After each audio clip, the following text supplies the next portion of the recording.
Gachibowli సిగలో unity mall IT సంస్థలకు కొలువైన హైదరాబాద్ గచ్చిబౌలిలో మరో ప్రతిష్టాత్మక నిర్మాణం రూపుదిద్దుకోబోతోంది.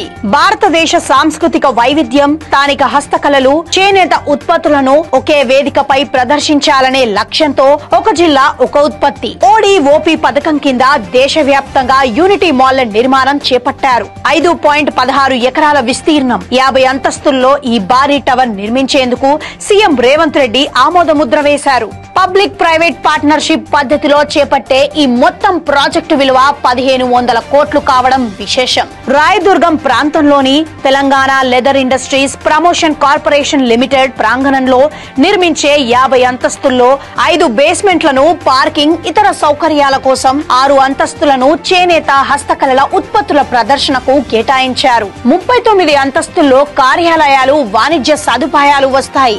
ఇందులో భాగంగా ప్రతి జిల్లాకు ఒక నిర్దిష్ట ఉత్పత్తిని గుర్తించి దాన్ని జాతీయ, అంతర్జాతీయ స్థాయిలో ప్రచారం చేస్తారు. తద్వారా స్థానిక కళాకారులు, చేనేత కార్మికుల ఆర్థిక పరిస్థితిని బలోపేతం చేస్తారు. యూనిటీ మాల్ ఉపాధి అవకాశాలను సృష్టించడంతో పాటు హైదరాబాద్ ను ప్రముఖ వాణిజ్య కేంద్రంగా మరింత బలోపేతం చేస్తుందని ప్రభుత్వం భావిస్తుంది. మరి ఈ యూనిటీ మాల్ హైదరాబాద్ ను గ్లోబల్ వాణిజ్య హబ్ గా మార్చబోతుందా? మీ అభిప్రాయం కామెంట్ సెక్షన్ లో కామెంట్స్ చేసేయండి.